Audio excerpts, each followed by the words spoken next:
ഇന്നത്തെ എപ്പിസോഡിൻ്റെ തുടക്കത്തിൽ തന്നെ കാണിക്കുന്നത് അമ്യൂസ്മെൻറ്റ് പാർക്കിൽ നമ്മുടെ വാട്ടറായും കൂട്ടുകാരും ഹിയോക്കിനെയും തപ്പി നടക്കുന്നതാണ്.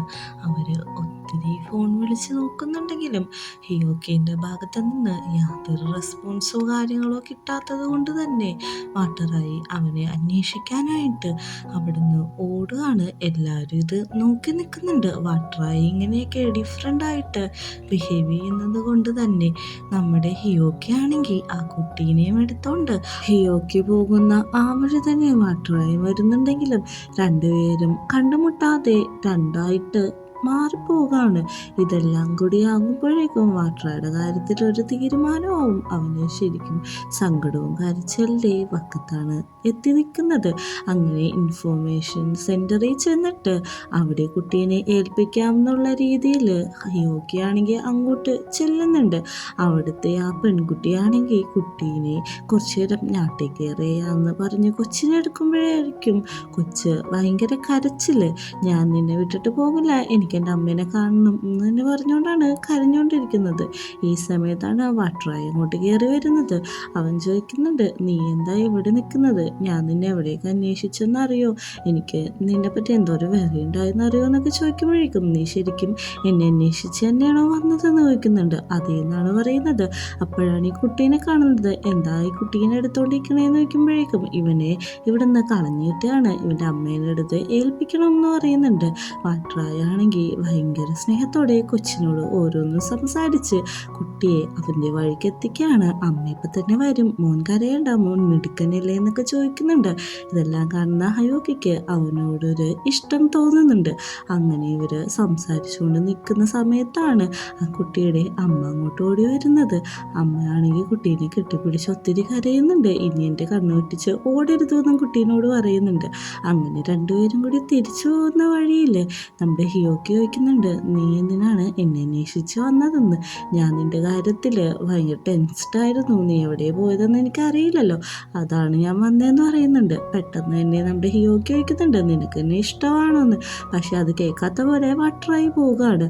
അവൻ തിരിച്ചെത്തിക്കഴിഞ്ഞ് എല്ലാവരോടും സോറി ചോദിക്കുകയാണ്. എല്ലാവരും പറയുന്നുണ്ട്, അതൊന്നും വലിയ കുഴപ്പമൊന്നുമല്ല, നീ ഒരു കൊച്ചിനെ രക്ഷിക്കാൻ പോയത് നല്ലൊരു കാര്യമാണെന്ന്. അങ്ങനെ നമ്മുടെ ഹിയോക്കി ആണെങ്കിൽ പെൺകുട്ടികളോട് എന്നിട്ട് പറയുന്നുണ്ട്, എന്നോട് ക്ഷമിക്കണം, ഞാൻ കാരണം നിങ്ങളുടെ ടൈം വേസ്റ്റ് ആയെന്ന്. അതൊന്നും കുഴപ്പമില്ല, നമ്മുടെ ടൈം ഇത്രയും പോയല്ലോ, പിന്നെ നീ ഒരു നല്ല കാര്യമല്ലേ ചെയ്തത്, നമുക്കൊരു സ്ഥലത്ത് പോകാം, ഒരു ഹൊറർ പാർക്കിലാണെന്ന് പറയുന്നുണ്ട്. എന്നിട്ട് ഫോണിൽ അതിൻ്റെ ഒരു ഫോട്ടോ കാണിച്ചു കൊടുക്കുന്നുണ്ട്. ഒരു ഗോസ്റ്റിൻ്റെ ഹോസ്പിറ്റലാണ്, നമുക്ക് എല്ലാവർക്കും കൂടി അങ്ങോട്ട് പോകാമെന്നും പറയുന്നുണ്ട്. ഓക്കെ എന്നും എല്ലാവരും അതിന് സമ്മതിക്കുന്നുണ്ട്. അങ്ങനെ എല്ലാവരും കൂടി ആ പാർക്കിൻ്റെ ഉള്ളിലേക്ക് ചെല്ലുമ്പോൾ തന്നെ പേടിപ്പെടുത്തുന്ന കാര്യങ്ങളാണ് ചുറ്റുമുള്ളത്. നോയിസും അവിടുത്തെ ഓരോരോ വസ്തുക്കൾ കൊണ്ട് ആ മുറി തന്നെ വളരെ പേടിപ്പെടുത്തുന്ന രീതിയിലാണ് നിർമ്മിച്ചിരിക്കുന്നത്. എല്ലാവരും ടോർച്ച് കിടച്ച് മുമ്പോട്ട് നടക്കുന്നുണ്ട്. എല്ലാവരും പേടിച്ചാണ് നടക്കുന്നത്. എല്ലാവരും പറയുന്നുണ്ട്, പേടിയുള്ളവർ എല്ലാം ചേർന്ന് നടന്നു, ഇതിലൊന്നും വലിയ കാര്യമൊന്നുമില്ലെന്ന് പറഞ്ഞിട്ട് കെട്ടിപ്പിടിച്ചൊക്കെയാണ് എല്ലാവരും നടന്നു വന്നത്. ഹിയോക്കിനോട് വട്ടറായി ചോദിക്കുന്നുണ്ട്, നിനക്ക് നല്ല രീതിക്ക് പേടിയുണ്ടോയെന്ന്? എനിക്ക് പേടിയൊന്നുമില്ല, പേടിയുണ്ടെങ്കിൽ നീ എൻ്റെ കൈ പിടിച്ചോളാൻ പറഞ്ഞ് കൈ നീട്ടുന്നുണ്ട്. അപ്പോഴും ഹിയോക്കി പറയുന്നത്, എനിക്ക് പേടിയൊന്നുമില്ല, ഞാൻ ഓക്കെ ആണെന്നാണ്. അങ്ങനെ എല്ലാവരും മുമ്പോട്ട് നടക്കുന്നുണ്ട്. ഓരോ ഡെഡ് ബോഡിയും സാധനങ്ങളൊക്കെ കണ്ടിട്ട് പേടിച്ച് കരഞ്ഞാണ് പോകുന്നത്. നമ്മുടെ ഹിയോക്കിയുടെ കയ്യിൽ നിന്ന് അറിയാതെ ലൈറ്റ് താഴെ വീഴുന്നുണ്ട്.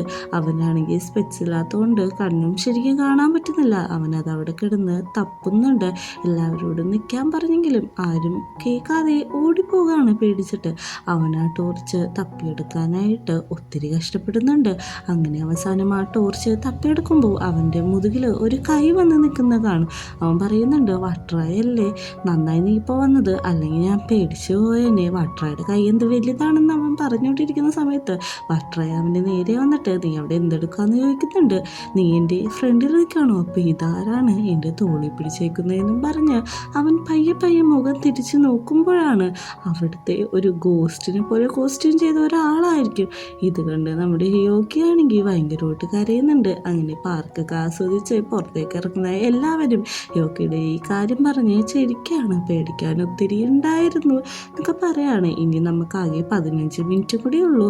ഇനി നമ്മൾ എവിടെയാണ് അടുത്ത് പോകാൻ പോകുന്നതെന്ന് ചോദിക്കുന്നുണ്ട്. 15 മിനിറ്റ് ഉള്ളൂങ്കിൽ ഞാനൊരു സ്ഥലം പറയാമെന്ന് വട്ടറായി പറയുന്നുണ്ട്. എല്ലാവരും അവൻ എന്താണ് പറയാൻ പോകുന്നതെന്ന് ആകാംക്ഷയോടെ നോക്കിയിരിക്കുകയാണ്. അങ്ങനെ എല്ലാവരും അവൻ പറഞ്ഞ ആ സ്ഥലത്തേക്ക് എത്താണ്. വേറൊന്നല്ല, ഈ ടോയ്സിൻ്റെ ജയൻറ്റ് വീല് പോലത്തെ സാധനമാണ്. അതിൽ കയറിയിട്ട് നമുക്ക് എൻജോയ് ചെയ്യാം. ആകെ 15 മിനിറ്റ് അല്ലേ എന്ന് അറിയുന്നുണ്ട്. എല്ലാവരും അതിൽ കയറിയിരിക്കുന്നുണ്ട്. എല്ലാവരും സന്തോഷത്തോടെ റൈഡ് ആസ്വദിക്കുകയാണ്. അങ്ങനെ ഇരിക്കുമ്പോഴാണ് നമ്മുടെ വട്ടറായി ഹിയോക്കിയുടെ ഫോട്ടോസ് കാര്യങ്ങൾ എടുക്കാൻ തൻ്റെ ഫോൺ എടുത്തിട്ട് അവനോട് തിരിഞ്ഞ് സ്മൈൽ ചെയ്യാൻ പറയുന്നത്. ഇത് കാണുന്ന നമ്മുടെ ഹിയോക്കിയും പറയുന്നുണ്ട്, ഓ നീ എൻ്റെ ഫോട്ടോ ആണ് എടുക്കുന്നത്, ഞാനെന്നാൽ പോസ് ചെയ്ത് തരാമെന്ന് പറഞ്ഞ് പോസ് ചെയ്യുന്നുണ്ട്. ഇത് ഫോട്ടോ അല്ല ഞാൻ എടുക്കുന്നത്, വീഡിയോ ആണ് എടുക്കുന്നതെന്ന് പറയുന്നുണ്ട്. നമ്മുടെ ഹിയോക്കിയും വട്ടറായുടെ ഫോട്ടോസും വീഡിയോസൊക്കെ അവൻ്റെ ഫോണിൽ എടുക്കുന്നുണ്ട്. നീ എന്തിനാണ് എൻ്റെ വീഡിയോ എടുക്കുന്നതെന്ന് വട്ടറായി ചോദിക്കുന്നുണ്ട്. അത് ഞാനും നിൻ്റെ വീഡിയോ സേവ് ചെയ്ത് വെച്ചോളാന്നാണ് പറയുന്നത്. അങ്ങനെ ഫുഡ് കഴിക്കാൻ സമയമാവുന്നുണ്ട്. ഹിയോക്കിക്ക് വേണ്ട ഫുഡെല്ലാം വട്ടറായി സെലക്ട് ചെയ്ത് വെച്ച് കൊടുക്കുന്നുണ്ട്. ഇത് കാണുന്ന എല്ലാവരും കളിയാക്കുന്നുണ്ട്.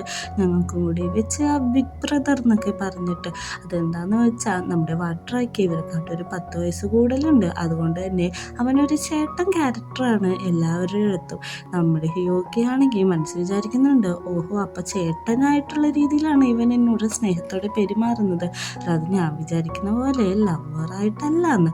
അങ്ങനെ റൂമാണ് കാണിക്കുന്നത്. റൂമിലാണെങ്കിൽ 4 ബെഡേ ഉള്ളൂ. ടീച്ചർ എന്ന് പറയുന്നുണ്ട്, എന്നോട് ക്ഷമിക്കണം, നിങ്ങൾ എങ്ങനെയെങ്കിലൊക്കെ അഡ്ജസ്റ്റ് ചെയ്യാൻ പറഞ്ഞിട്ട്. ടീച്ചറാണെങ്കിൽ ഫോളോ അറ്റൻഡ് ചെയ്തിട്ട് അങ്ങോട്ട് പോവുകയാണ്. എല്ലാവരും കൂടി എന്ത് ചെയ്യും, ആകെ 4 ബെഡല്ലേ ഉള്ളൂ എന്ന് ആലോചിച്ചുകൊണ്ടിരിക്കുകയാണ്. പൊരുത്തം പറയുന്നുണ്ട്, വട്ടറായി ഹിയോക്കിയും കൂടി ഒരുമിച്ച് കിടക്കാനായിട്ട്. അത് നല്ല ഐഡിയാണ്, എനിക്കതിൽ വേറെ കുഴപ്പമൊന്നുമില്ലെന്നും വട്ടറായി കൂട്ടിച്ചേർക്കുന്നുണ്ട്.